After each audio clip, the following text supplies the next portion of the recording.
আমার পেজে সবাইকে স্বাগত। আজ আবার নতুন একটা ভিডিও নিয়ে চলে এসেছি, আর তোমাদের জন্য নিয়ে এসেছি এত বাদাম। তো সবাই হাতের মধ্যে তুলে নাও যে যতটা পারো, আর দেখো তারপর খেতে খেতে চলো মেলাটা ঘুরে দেখে নিই। হ্যাঁ, আমরা চলে এসেছি বগুড়া শ্মশানের মেলায়, তো চলো দেখতে থাকো। আর একটা কথা বলে রাখি, এই মেলাতে কিন্তু আমি সেই ছোট্টবেলা থেকে এসেছি, মানে একদম যবে থেকে বোঝা শিখেছি পিসিদের হাত ধরে ধরে এই মেলাতে অনেকবার এসেছি। তো চলো দেখতে থাকো। তো দেখো সামনে প্রচুর দোকান রয়েছে।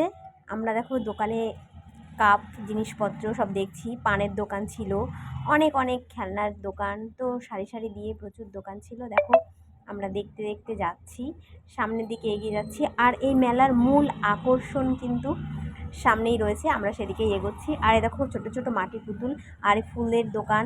আর দেখো মেলার মূল আকর্ষণ যেখানে, মানে এই ঠাকুর, সেখানেই ঢুকে আমরা প্রথমেই যাত্রা দেখতে পেলাম। তারপরে দেখো এখানে কিন্তু 51টা কালী ঠাকুর থাকে। তো 51টা কালী ঠাকুর আমি সব কটা তোমাদের ঘুরে ঘুরে দেখাচ্ছি, তোমরা কিন্তু দেখতে থাকো। আর মাঝে মাঝে আমি ওই যাত্রার দিকটা ক্যামেরাটা দেখছিলাম, তো যাত্রাটা হচ্ছিল, বেশ ভালোই লাগছিল। আর এই দেখো এখানে একটা ছোট্ট মেয়ে তার মাকে খুঁজে পাচ্ছে না, দেখো তাকেই দেখাবো এবার আমি। চলো তাকে দেখে নিই একটু। কি রে, মেলায় একা এসেছিস নাকি? হ্যাঁ, শ্মশানে মেলায় চলে এসেছিস একা? কি রে বল, কার সাথে এসেছিস?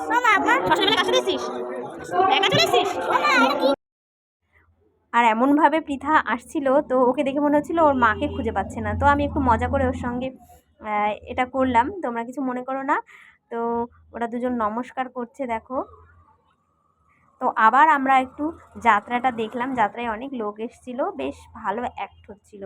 তো যাত্রা দেখার পর আমরা আবার মেলার অন্য দিকটা দিয়ে ঘুরে ঘুরে মেলা থেকে ফিরছি। তো দেখো এখানে এই যে এই জিনিসটা, নাগরদোলা ছিল অনেকগুলো, আর এগুলোও ছিল, কিন্তু আমরা অনেকটা রাতে গেছি, তো এগুলো সব বন্ধ হয়ে গেছিলো।